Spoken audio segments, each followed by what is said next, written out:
Luke. Hi. Hello. Thanks for joining us, mate. Pleasure. Good to have you with us. I was really keen to catch up with you for a few reasons. I love your work and I've been following you for a while. As a fellow tall man, you're an inspiration. Oh, thank you. Yeah. But why I think it's particularly interesting to catch up is I hear from a lot of actors who are very eager to get over to LA, New York, or London, particularly if they're in Australia or any of the smaller countries around the world. My general advice to people is kind of focus local, and this is sort of, I guess, the advice you hear a lot, build up a bit of profile and then make the shift overseas because you kind of can ride on the back of what you've got. Yeah. But in your journey, you kind of just bit the bullet and headed over there. Yeah, and went. So what, I guess, first of all, what was the impetus behind that? What made you kind of go, I'm doing it? Yeah. Okay, so I guess I was improvising. You know, I was in the middle of a full-time acting course here at the Actors Centre, and I'd done a year of 2.5 years. I just got through the first year, and then I met my manager, my ex-manager, who's an Australian, and he encouraged me to come check it out. And when I came and saw it, I was like, yep, this is where I'm supposed to be. Emailed the acting school and said, I'm not coming back. I'm going to stay here. And then I went about getting my visa. But it was really improvised. I'm not sure if it was necessarily the right decision looking back, but I don't really, then again, like I wouldn't have had it any other way. Just because I think you're going right into the deepest part of the waters, just jumping straight into LA. You're not trained yet. You don't really know if you're really good or if you're not. And now you're one of like thousands and thousands of actors trying to make it there. So I think in a way it's like incredibly challenging very early. And so I don't necessarily recommend it, but I also don't not recommend it. How long did it take you to sort of find your groove there? I mean, was it pretty overwhelming for a while? Or Super overwhelming. I mean, at first you're like, this is so great and everything's great. And then you realize how hard it is to really move your life and to be in a new city and to be in a city full of people who are like kind of trying to get something out of you, you feel? Like I always say, it's easy to make friends in LA, but it's really hard to make good friends. And so what I encourage anybody to do who moves to Los Angeles as an actor, get straight into an acting school, go straight to one. As soon as you get off the plane, go and get involved in a community of actors. And that'll be your community. You know, those are the people you want to go and have drinks with. You don't want to go to the clubs. You don't want to go to the bars. You don't want to do that. Like those people are going to want to suck you dry. You want to go and be around like-minded people and get involved in the community. So that's what you did. You shifted over there and you kind of got into, is this sort of like a drop-in class or it was a more formal? Yeah, so it's not too formal. It's like the way that classes generally work there. They don't do intensives. I went to the Beverly Hills Playhouse, which is a scene study class 2 nights a week so that you can like have your side job or whatever. And at night you go there 2 nights a week and it's a scene study class. There's usually 4 to 5 scenes in a class, about 10 minutes or so between 2 actors. And the way that it works is most of your time isn't spent in class. Most of your time is spent rehearsing for class. You can do as much or as little work as you want to, but me personally, for 5 years, I was there every day, rehearsing. Wow. And that's how I mean, you're getting good and you don't even know that you're getting good because you're just acting all the time. And I think that's such a privilege. You forget like how little you actually act, even when you're an actor. Like it's like you rarely get to sit down for a couple hours a day and act. And to do that every day for 5 years, that is a great training ground. And was it mostly like classic theatre scenes or were you doing screen stuff as well? We could do screen, they don't film a class, it's all on stage. And they encourage you to work with plays just because it's the best writing. And when you deal with the best writing all the time, or at least their theory of this is, when you're dealing with the best writing all the time, you kind of can get Days of Our Lives scripts and take them apart a little bit, add depth to them, or at least that's the theory. Yeah. So you, basically for 5 years, you said you were in there in some way every day, either every rehearsing day. or performing. Whilst going out for auditions. So I had an agent and I had a manager all set up. So that was just in my spare time. I was always there. I mean, because the school itself is a brick and mortar school. which was lucky. Like we had theatres at our disposal, which you could hire for $12.50, or you just sit in a cafe and just run lines.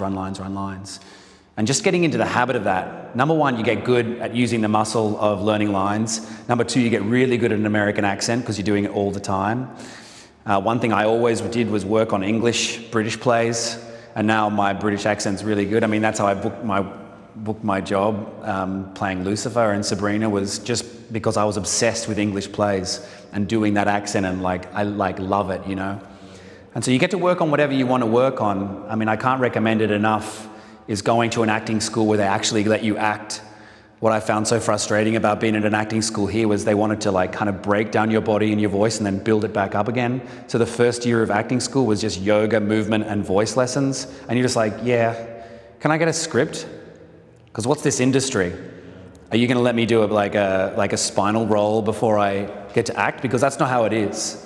You know, you walk onto a set, it's like, do you know your fucking lines? Because we're ready to rock. I'd love to ask though, because you're a very physical guy. I know you're a personal trainer as well. I was a trainer, yeah. How did you've got a great voice and physically you're very confident in yourself. I presume their argument with, you know, the formal drama schools would say it's important because it helps you bring scripts to life. Did you get that kind of work anywhere else? Like, were you going to yoga classes and doing things like that, or you just didn't do it?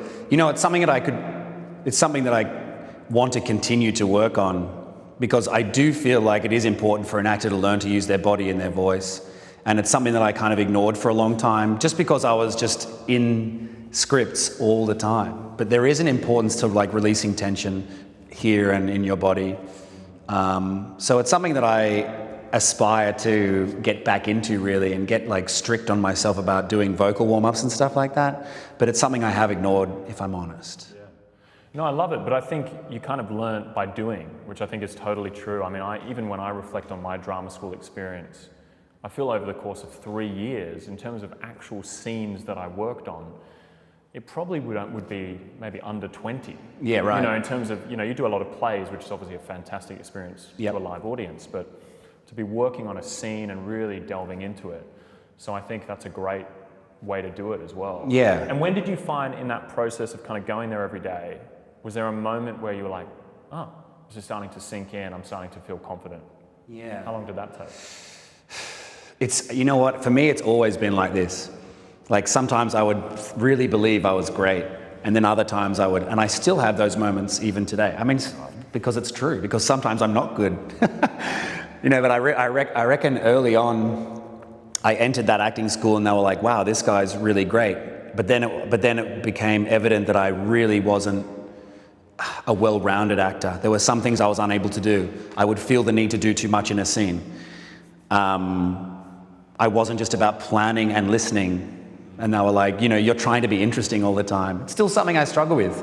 Like, I just have this kind of theatrical energy and I want to be interesting. And it's like, and they were like, stop and be with this person right here. And it's still something that I'm learning. I'm not sure if that's an answer to your question. No, definitely. Did you think though, was there a point in terms of just like approaching a script and feeling like, okay, I can do this, I can get up and perform it, that the confidence started to build? Or was that something you kind of had instinctively for early on? No, I mean, I've always had like a good stage confidence, but no, it took me a while to get into the habit of performance. Like, really to get into that habit is something that I was so lucky to have via this acting school, and it would have taken me like a year, but I was always up. Like, you can work as much or as little as you want, and I put up as many scenes as I possibly could because I wanted to learn and I wanted to get really good at it. So I reckon 6 months into it, I had a way of like learning lines, and I had a way of making choices, and I was like, no, I'm getting much, much better at this. And then you just forget that you're even doing it. Then you just like, you know, it's like that learning process where you're like, oh, what is it, unconsciously incompetent all the way through to consciously competent. So there was a long time there, I think, where I was unconsciously competent, where I didn't know that I was getting good at it. And now I'm consciously competent to a degree. There's so much to learn. There's so much to learn. Totally, but I love that. It's one of the big commonalities. We've obviously got to interview some incredible people over the years, and it's like the one thing, it always seems someone has a period of like intense learning where if it's Sam Strong, a great theatre director, he Yeah. read a play every day for a year, or Andrew Henry is another great theatre director who reads 8 plays a week. There's this kind of work ethic, but it's very much tied to the work. It's not doing the extraneous stuff. Yeah. It's like on the meat, which is awesome. Yeah, that's And good. do you still check in there? Do you still kind of doing classes? Yeah, well, I kind of, I left, not begrudgingly, I just left because I felt like, because it's an ongoing thing, so there's no you're never done there. You could stay for as long as you want to or for as little as you want to. And I kind of left with the idea that I was really going to go and make my own thing happen, to do with making my own TV and writing my own stuff. And I was going to put my energy into that. And a lot of people say they're going to do that when they leave acting school and never do it. But I was absolutely driven. And I went and started making my own pilots, started writing my own stuff. And I was very, very driven. And I still am in that way. But I'm open to going back because I do miss that much acting. You find wow, even though I'm a working actor, and I'm a working actor right now, which is, I haven't been able to say very much for very long. I don't act that much, even as a working actor. Mostly, it's even on set. So you spend a whole day on set, and you maybe act for 30 minutes throughout that 12-hour day, which is really not a lot. And if you love to act, don't you want to go and be doing that all the time? So I miss that aspect of acting school. And the fact that it's always there, I've been really thinking about going back and diving back in and just doing scenes every week. Yeah. Maybe we should shift gears. I'd love to talk about some of the industry stuff. So you went over to LA, your Australian manager was the one who encouraged you to do it? Or they were Australian? He's an Australian in LA, yeah. Sure. So you basically started from day one with some decent rep behind you. Are they still your rep? No, he's not my representative anymore. But yes, that was my shoe-in the States. That's why I went there in the first place, is because I had a manager. And that was very, very helpful because you weren't completely on your own. And we lived for the first few months, I was in his studio apartment. I was on the couch and he was in the bed, and every day he was pushing me out and trying to see what we could get. Yeah. And so I guess that's the one big thing when you are particularly in the Australian industry. It's we interviewed David Smith, who's a very well-known agent, the other week, and he was saying a kind of decent auditioning actor is maybe once a week, in Australia. Did you find the opportunities even from the get-go? How often were you auditioning? Yeah, I mean, it went back then when I got there 10 years ago. There was more of a seasonal thing that happened towards the beginning of the year, pilot season, and then towards the end of the year, I think things start picking up again for whatever reason. That's what I noticed. But yeah, in LA, you're auditioning. You can audition every day for a different thing, and when you're going out for commercials too, you can go out a couple of times a day. The opportunities are definitely there, so it would be very different to being here. But it also means that you can audition a lot, but also you're more likely not going to be right for it as well, because you're going out against so many more people. But you can be busy there. So you were potentially doing two or three scenes a week in the studio, and then probably auditioning maybe 2 or 3 times a week from day one. That was the quantity. No, it wasn't from day one. It took me a year to figure out that I needed to be at acting school. And my agent was like, it was a fun year first. my manager was like, you need to be acting. And I was like, yes, I do. And so I went and I just Googled acting schools, and it was the closest one to my apartment. It was the Beverly Hills Playhouse. And I was like, I'm going to go there. And as I went in, I was like, yep, this is my place. This is where I'm going to be. And I jumped in there, and it was just my life. I just made sure it was my entire existence was acting, and also working as a busboy in a bar too. Bit of that. And then how long once things sort of started to get rolling, did you have a few close calls, some recalls for things, or was it a long time of really just...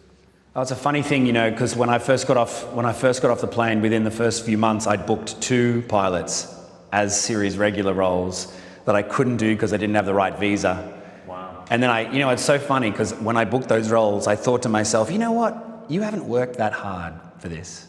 And then God was like, yep, you haven't worked that hard. You don't have a visa. We can't give you this role. And I was like, oh, what? So I had to come back to Australia, sort the visa thing out, come back. And it was just very different when I came back. For some reason, it took me, so from the time I came back, it took me 4 years until I booked anything. Like not even a guest star. Like I was doing short films, acting all the time, auditioning, booking nothing. And then I booked a guest star on a sitcom. So it took me a long time. It's just strange. It's like off the plane, you book 2 big ones, and then you don't book anything for the longest time. Yeah. What is that? I don't know. And how was that? Was that period in there, were there times you're going, maybe I should throw this in, go back to Australia, this isn't working, or were you always? No, I always knew, even when I wasn't booking, and even when like an agent dumped me, I just knew. There was no doubt in my mind that this is what I was made to do, because the more actors that I hung out with and the more actors that you get to work with, the more you realize that you're right there with them. Like there's not a big talent difference between you and anybody else. That was the biggest, not to name drop, but the best time that I ever learnt that was I did a play with Al Pacino called God Looked Away. And when Pacino starts reading lines with you, and you read lines back to him, and he's listening to you and you're listening to him, you're like, oh, I'm no different to you. You're no different to you forget lines too. And your line readings aren't always perfect. And you're like, oh, maybe I am actually supposed to be doing this. It's a good moment to have. It doesn't matter if it's Al Pacino or just some other great working actor. You can have that moment all the time where you go, oh, you don't think I'm any different to you because I'm not, Those are good moments to have. Yeah.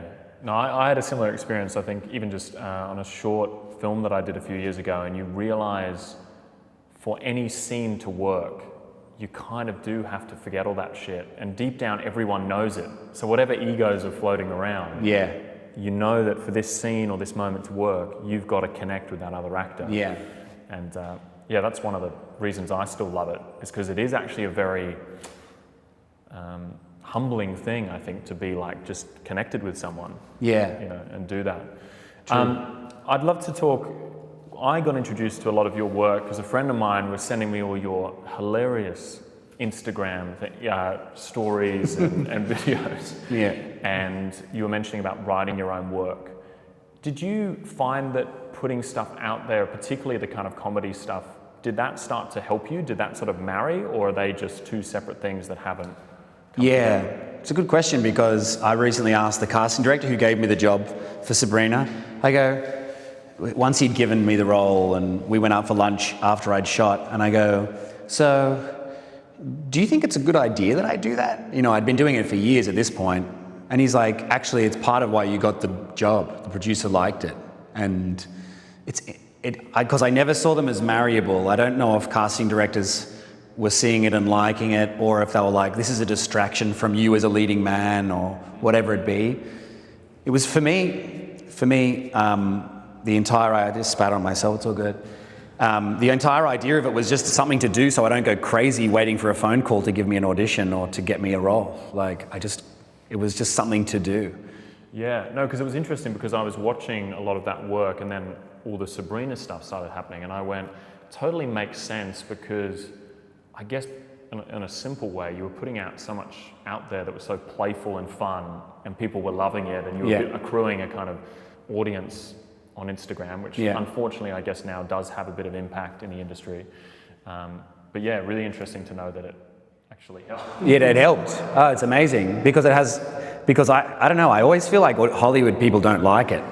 I don't know, something about Hollywood people that I feel like I don't know why they don't. I've always been kind of insecure about what Hollywood thinks about my Instagram videos. I know that people like them, but I always felt like Hollywood writers, for instance, who I'm friends with, have never seemed to say anything or even like them. And I'm always like, is it because you didn't write it? Or is it because you don't, I don't know. I've always felt like Hollywood doesn't like it for some reason. Well, you seem to be doing all right at the moment. I'm just going to keep chipping away. So let's talk about, things were happening, you had some good rep, you were starting to book a few jobs 4 or 5 years in. Then recently, I guess still in that time you were working on and off the day job. Yeah, I was a trainer. Training mate? Training mate. Aussie, Yeah, it's an Aussie-run gym. love it, Yeah. love it. How did the Sabrina stuff come about, and what was that process like? You know, I was in the middle of I'd had 2 months of endless auditions and things that were just perfect for me. I was like, this has got to be me, right? And you always think that. And I don't know why you always think that, because 99% of the time you're not going to get it. 99.9% of the time you're not going to get it. So I'd had 2 to 3 months of just endless auditions, things that were really good for me, and not hearing anything about any of them. And then I went in for Sabrina one morning, and I remember getting the audition the night before and going, I don't want to do this. I don't even know why they're sending it to me. I looked at the script and I was like, look at all those lines. I don't want to do this. And then I was like, shut up, learn it. Learned it, went in the morning, did it. They were happy. They said, come back this afternoon for producers. I went back that afternoon for producers. I did the most awful job at this audition in that callback. I stuffed up the first line 3 times. And the first time I stuffed it up, I was like, oh, sorry. And they're like, that's fine, it's fine, go again. I stuffed it up again, and I'm like, oh, sorry. And they're like, yeah, just do it again. Stuffed it up the third time, they're like, yeah, just take a few big deep breaths and give it to us. And so I took a few big deep breaths, somehow muddled through it. And then the next day they're like, you're on a stronghold. And then the day after that was a Saturday. I was like, I'm not going to hear till Monday, or I don't know how this is going to work. And they said, yeah, you've got it. And I was like, oh, thank you. It was like the heavens had opened up. I was like, because I was seriously starting to question. You know, when you go for that many auditions and you don't hear anything back, you start to wonder if you even exist. You start to wonder if they even saw you, you know? You start to wonder if the work is anywhere near to being good enough. And so to book one, you go, I am seen, I exist, and the work I'm doing is somewhat worthwhile. And you know, and it just shows you too, because it had been a long time since I'd booked something something good. And it just shows you just one day, it just can turn around like that. So you know, you might think, I'm going to go back to Australia or back home or wherever you're from, just go. Yeah, but it's but tomorrow it might all change, or the next day it might just completely change for you. And I didn't know that to be true until that day. So stick it out. Yeah, I'm sure there's some people living by that philosophy though in LA who are really sticking it out, and it's not quite working. But that's amazing though that it was so it was really only just the first audition and then a callback to the producers. Yes, it was. I think they were in a bit of a rush. But I recently heard, my agent told me that I was the only one that they were looking. They usually let you know that you're on hold for something, and they'll go, they've got 2 other guys as well that they're on hold. But he said, no, it was just me, which is so cool, because you've been going around for years and you're always amongst other people who are just like you and probably have the same talent. To hear that there's no one else but you that they want for something, it's it's unheard of. You never get to hear that. For me, it's a complete surprise and something that had never happened before, so I'm very grateful for it. Do you think when you reflect on that audition, was there anything particularly special that you did? Do you think it was a role that you really connected with, or was it just, is there anything you can kind of reflect on it that you think helped you book that role? I had humor, which is good, because you know everyone's playing the devil, so they think be serious and be really scary. And I was like, yeah, I think he's charming, and I think he wants to be fun and funny because he's completely in control, so he's going to be funny. So I gave it a bit of that. And then it was longer monologues, and I just love eating that stuff up and having fun with it. You know, I saw that writer that you talked to, excuse me, what was her name? Yeah, and she was saying how she loves to write words that are fun to say in the mouth. And I'm like, yes, I love when writers give me something that I get to chew on. And that's so I was like, I'm going to have fun with this. I'm going to really eat up those words and all that poetry. And so, yeah, that's something I think that helped. I don't think Americans are given to that like Aussies and English people are. That's interesting. And it's really interesting as well that I think so many people, myself included, walk out of auditions when they stuff up one line or they stuff up, some minuscule thing, and they're like, well, I'm not going to get it. Yeah. And you are, obviously majorly kind of fumbling at the start, yeah. the 3 times, Yeah. and it didn't affect it. And I think it's important for people to hear that, because it's like, it's not a memory test. No, you it's know, not. it's sort of like, you know, obviously certain stumbles are going to be problematic, but I think it showed that that wasn't a factor. Yeah, yes, that's right. They were after an essence rather than like a killer performance. And they know that you're going to know the lines when you go on set, and that you probably have a good enough performance talent that you can go on set, know your stuff, be nervous but still kill it. So that they know that auditions suck. They know it. And as well as that, you know, that the great lesson is that I was always taught at acting school was, it doesn't matter what you think about what your performance was like, because you can come off stage some nights and think that you killed it and nobody says congrats. And some nights you'll come off and you think you suck and everyone's like, that was incredible. So you got to quiet all that self-talk. But when I came out of that audition, I'd never felt this way. I was just at the end of my rope.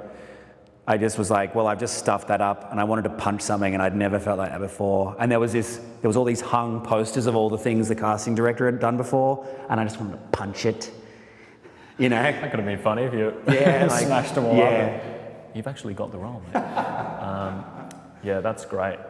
So when you're chatting with your Aussie mates and people ask you advice about coming to LA, with your experience now, do you kind of have particular rules that you say? Like, would you kind of go, look, it's only worthwhile if you've got an agent? Is it only worthwhile if you know, can get your visa sorted? Is there things that you would say to anyone maybe in Australia or any of the smaller countries who's like, I want to go to LA.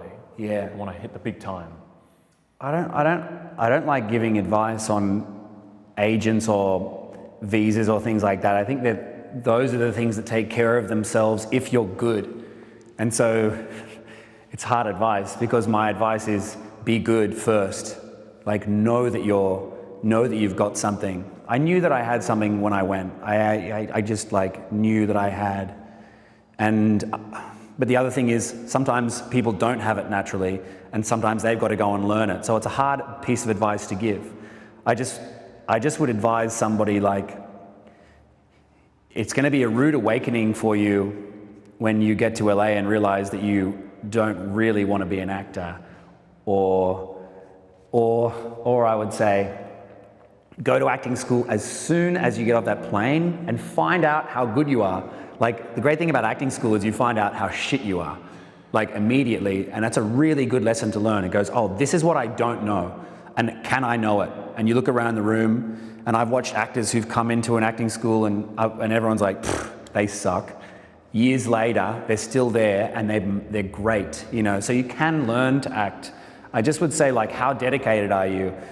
Do you have this posy idea of being found on an LA street or a Hollywood street walking down and the director's like, that guy, that's the one? Because it's a bullshit story. It might have happened in the 80s and 90s, but doesn't happen anymore. And be good, like, know where you sit. How talented are you? What do you need to work on? I would be asking all those questions before I went to Los Angeles, thinking I wanted to be an actor. I'd really want to know where my talent was and where it wasn't.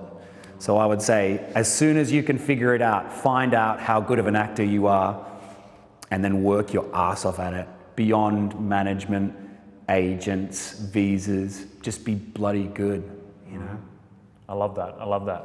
And do you think if you've done the work, do you think it's important to sort of get some training under your belt and then try to hit the industry? I mean, because it sounds in your situation, you kind of did it at the same time. It was sort of learning and getting out there. Do you think there was any element, like, because you weren't as confident as you could be, you messed up with a couple of casting directors and sort of shot yourself in the foot a bit? Or did you like that you kind of were doing it together? No, I definitely think there were auditions early on, because when there's new fresh meat in town, you're sent out immediately for auditions that you wouldn't otherwise get, so because you're fresh and you're new.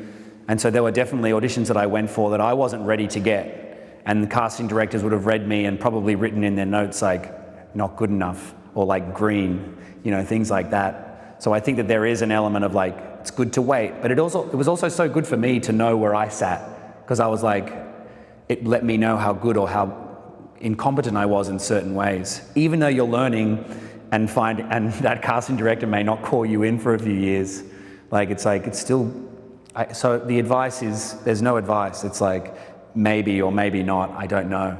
I think it's good to learn on the job a little bit too. Yeah. And when you went into those ones, when you say you weren't ready for them. Do you think that was about just the acting side, or just the confidence to be able to go into a room and be like, I can play a leading man in a Hollywood film or a Hollywood, I'd say I didn't have the confidence, and I wasn't ready as an actor. I maybe had the confidence because I was young and stupid, but I wasn't ready as an actor. Like had I gotten any of those jobs that I got early on and had been set to set, that would have been like one of the first sets that I'd ever been on. It would have been the first set that I'd ever been on. And so I would have been completely out of my element, and God knows what would have happened when they rolled cameras and had like teams of producers and writers around going, has this guy ever worked before? Of which I had not. And so, yeah, it's a funny thing to think about. I love that. And do you think, one thing I wanted to ask you, having gone from training, auditioning, and being on set, how do you find those differ? Or do you think it does always just come back to the same thing of connecting with the other actor? Or did you find that I was really confident in a educational setting, and then that first time on set I was like, I can't act anymore, there's so many other things going on? No, I don't feel that at all on set. I don't feel there's any difference between acting school and acting, in front of your classmates to acting on a set. There's not much of a difference in that for me. The pressure's on, but you're ready for pressure. The difference is between acting school and auditioning. Auditioning sucks. Nobody likes it. It sucks. And there is a big difference there because you're so nervous because they're only looking for you to prove yourself or something. It's like they're watching you and looking you up and down and like taking notes on your appearance, taking notes on what you're good at, taking notes on what you've missed or it's just like, it sucks. And there's just it's almost like no advice that I can give for that other than to just, do thousands of them, do thousands of auditions. And then every time you walk in, once you've done 1,000, once 1,000 under your belt, how about this? No, this is good advice. Know that you're not going to get the job. Walk in knowing you're not going to get the job, but want to show the best side of yourself to somebody. Because chances are you won't get that fucking job. Those are the chances. If you're a working actor, you get 1% of the jobs that you go for. That's if you're a working actor. If you're not, you miss them all. So your expectation is, I'm not going to get this job, but I really want to show them that I'm good. And so go and show them that you're good, rather than be looking to get that job, because you're not going to get it. Yeah, which is kind of similar. I'm not sure if you've heard Bryan Cranston's advice, that very viral video that went around. So good. Which is kind of the same thing, it's sort of like enjoy it for what it is. Yes. And it's sort of the only way to enjoy being an actor, because otherwise it's just audition after audition. I know, it sucks. Rejection. So yeah, would that be the main advice you'd say for auditioning? That it's just a numbers game? Just doing it that many times helped you just be more confident, more flexible? Yeah. You get calm under the idea that you're not going to book the job. Or you get calm under the idea that chances are you're not going to book the job. It's what Cranston says. It's like, don't be looking to get a job here. Be looking to show them what you can do, and what you can do with this story. Enjoy being an actor. He said it better than I did. Yours is good as well. Okay, the final thing I wanted to ask was, particularly in my friendship group or actors I deal with a lot, so much of the anxiety, the stress is this idea of getting the job and, this guy got the job, this girl, and the anxiety of getting it. And you've been doing so well, and now you've got a really, massive TV series under your belt. Do the anxieties change for yourself, or is there, you mentioned gratitude, are you kind of in a place where you're like, I've done it, I'm happy, feeling good? What plays on your mind now that things are starting to cook? Yeah, it's funny. It's so funny to think about. I'm not the anxiety is, what I'm horrified by is that I'll get off Sabrina, and for the next 6 months after that, I won't do anything. I'll be done. And I'll think that a bunch of things are going to come through that then they won't. And then I'll call training mate, and I'll be like, I've got any classes I can come and take over? And I'll be right back to where I started. Anyway, and that's okay. You know what, if that happens, you know, when I was working at Training Mate and I hadn't booked an acting job, I was completely contented and really enjoying my life. It's just that your life goes up an echelon and all of a sudden all this pressure comes onto you. So I'm actually more than happy to go back to my life at Training Mate when I think about it.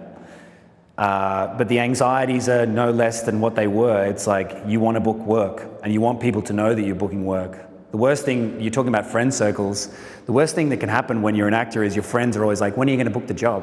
When are you going to book a job? And then when you book a job, they're still like, so what's next? And it's like, you are so annoying. Like, how can I please you? How can I please you? The anxiety never goes away. You know, even I'm sure, I can't imagine like if you're Bruce Willis or something, do they have anxiety anymore? Like they just like got what they wanted? Or if you're Chris Hemsworth, who's a little bit younger, do you have anxiety anymore? You're just a star.